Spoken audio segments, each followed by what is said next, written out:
Bonjour à tous et bienvenue dans cette nouvelle vidéo. Alors aujourd'hui, je profite d'un projet de Renaud. Donc Renaud, c'est un stagiaire qui vient chez moi toutes les semaines où il a réalisé des pièces comme ceci 2001. Les personnes qui me suivent un petit peu sur Instagram ont vu le petit montage qu'on avait fait pour qu'il puisse faire les 2001. Donc ici à la panneauteuse, et à l'intérieur de ces 2001, il va faire des gorges puisque ça va faire le coin en fait des tables de chevet qu'il est occupé à réaliser. Et je me suis dit pourquoi pas profiter de ce projet et de la technique qu'on va devoir mettre en place pour faire la gorge ici dans ces pièces de bois, pour vous la présenter tout simplement sur YouTube. C'est très simple à faire et vous n'avez besoin d'aucun matériel. Donc je me suis dit, voilà, je vais profiter de ce projet et je vais vous partager cette petite technique. Alors, pour faire des gorges sur des pièces de bois, c'est assez simple. Vous allez avoir besoin d'une pièce suffisamment longue pour couvrir la machine que vous avez. Donc, si vous avez une petite scie sous table, vous n'avez pas besoin d'une pièce qui est aussi longue. Si maintenant vous avez une scie à format comme moi, il faut que la pièce puisse au moins couvrir votre table pour pouvoir la fixer sur le chariot si vous avez un chariot ou sur le bâti si vous n'aviez pas de chariot, et utiliser votre guide parallèle pour fixer l'autre partie de votre pièce de bois. Vous allez le voir. Il faut que cette pièce soit rectiligne et idéalement avoir au moins un des deux champs d'équerre. Donc ça, c'est une première chose. Deuxième chose, vous allez avoir besoin d'une deuxième petite pièce de bois, une petite chute que vous allez pouvoir installer ici sur l'arrière pour maintenir votre pièce de bois sur le guide parallèle. Mais on le verra par la suite, c'est relativement simple. 2 serre-joints et une presse si vous avez un chariot, et si vous n'aviez pas de chariot, de nouveau, soit une presse en C ou un serre-joint pour maintenir de nouveau l'autre extrémité de cette pièce de bois. Okay ? Et puis, on va avoir besoin de notre fameuse pièce de bois dans laquelle on va déterminer les dimensions de notre gorge. Pourquoi est-ce que c'est important? Parce qu'on va avoir besoin de ces dimensions pour pouvoir justement installer cette petite latte guide pour faire cette gorge. Alors, on va avoir besoin tout simplement de la distance intérieure de notre gorge. Donc, comme vous voyez ici sur l'image, on a besoin de cette distance-là et de la distance qui va se situer à droite et à gauche de notre gorge. Une fois qu'on a déterminé ces mesures, on va débiter une petite pièce de bois qui a la même largeur que la gorge. Donc ici, moi j'ai débité une petite pièce d'MDF tout simplement qui fait 8 cm de large, donc qui correspond aux 8 cm de l'intérieur de ma gorge, et 2 petites lattes de bois qui ont la même largeur que la distance, donc qui sépare ici l'extrémité de ma gorge de part et d'autre, donc 15 mm. Ensuite, je vais tout simplement prendre ce petit gabarit, je vais le positionner comme ceci. Si vous voulez visser, vous pouvez le visser, mais c'est même pas nécessaire. Donc, juste avoir ces 3 pièces de bois et c'est suffisant. Ensuite, on va prendre notre pièce de bois et on va régler la hauteur de lame par rapport au plus haut de notre gorge, donc par rapport à la partie supérieure de notre gorge. Donc, je viens installer ma petite pièce de bois ici. Je libère la lame de ma machine et je viens donc tout simplement aligner donc le dessus de ma lame. Donc il faut bien choisir la bonne dent avec la bonne inclinaison et s'assurer qu'on est légèrement au-dessous de notre trait si on va avoir notre trait apparent. Donc on vient chercher la tangente, on regarde, et une fois qu'on a trouvé ce trait, on bloque la hauteur. Une fois qu'on a notre hauteur, on va pouvoir prendre ici notre petit gabarit et venir l'installer autour de la lame, de sorte que celui-ci vienne toucher les 2 extrémités de la lame. Je vous rapproche pour vous montrer tout ça. Alors, pour les installer, c'est simple. Donc, je rappelle, pièce de 8 cm qui correspond à l'intérieur de ma gorge, de la pointe à la pointe. Okay ? Ensuite, j'ai la pièce ici à gauche et la pièce ici à droite qui correspondent à la distance qui sépare l'extérieur de ma pièce de bois de l'intérieur de ma gorge, et pareil de l'autre côté. Donc si je viens les mettre comme ceci, ça doit avoir la même largeur que ma pièce de bois. Ok, jusque là, rien de bien compliqué. Donc, je viens comme ceci, je les laisse ressortir et je viens prendre ma pièce qui va faire office de guide. Donc moi en l'occurrence ici, du MDF tout simplement. Je viens plaquer contre, je peux éventuellement prendre un serre-joint pour m'assurer de les maintenir. Moi mon serre-joint est trop petit, donc je vais m'en passer. Et je vais maintenant venir installer tout le système et m'assurer que l'intérieur ici de la dent, donc la dent de ce côté ici, l'extrémité de la dent, vienne toucher, donc affleurer ma pièce de bois ici à l'intérieur, et que l'intérieur de la dent, donc la dent qui se situe, le côté qui se situe vers l'intérieur, vienne en contact ici avec ma pièce de bois. Donc, je vais trouver le système. Donc, il faut que je trouve l'angle adéquat. Donc, je vais commencer un petit peu à jouer. J'avance, voilà. Et je vais ensuite vérifier. Donc, hop, là, je peux encore un petit peu avancer. Hop, on va vérifier.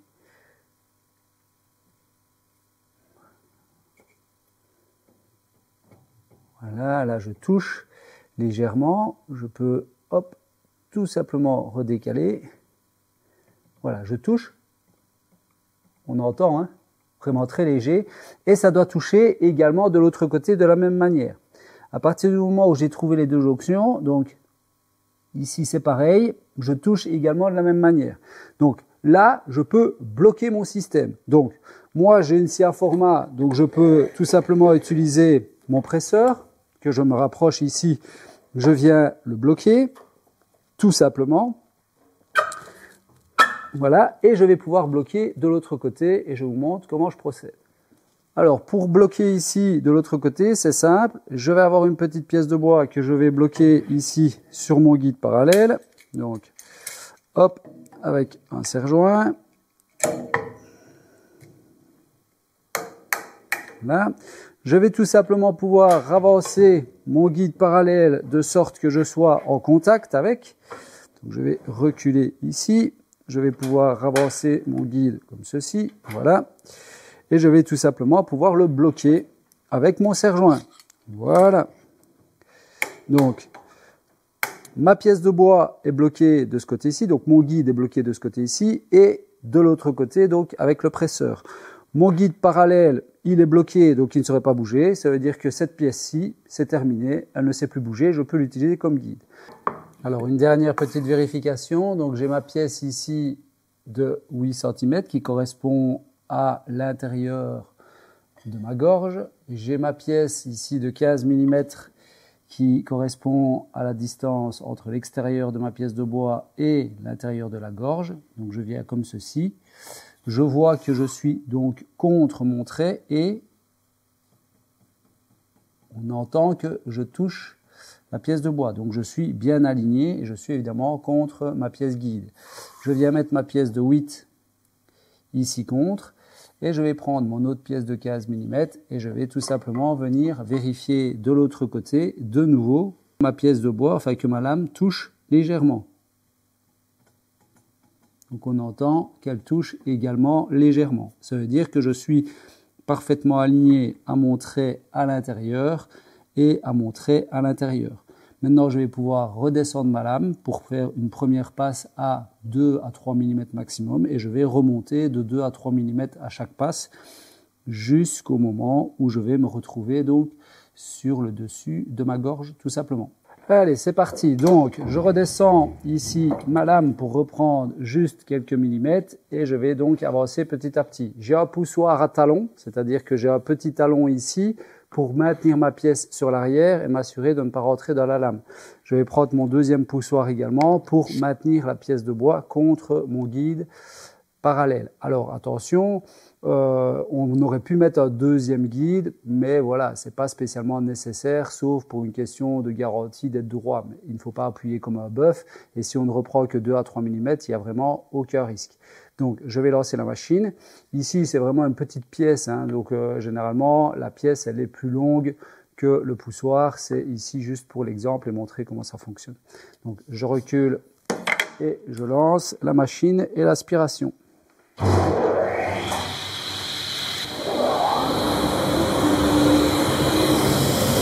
Bien compris ici, j'ai mon poussoir et je vais tout simplement faire un pouce.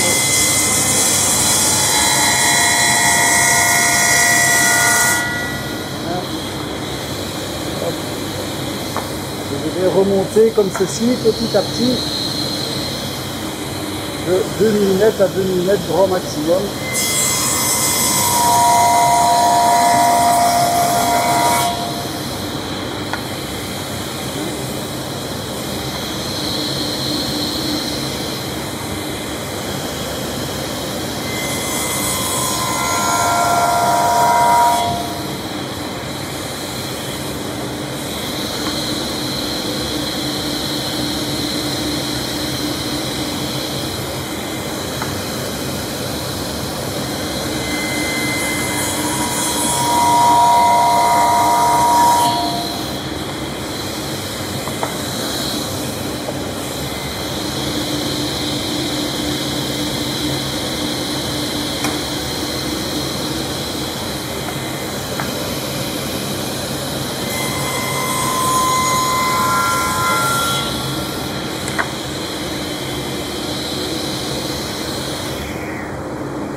Donc voilà, comme vous voyez, ça a respecté parfaitement mes traits et je suis parfaitement centré, donc aussi bien à droite qu'à gauche. Donc j'ai bien mon centimètre et demi à gauche et à droite.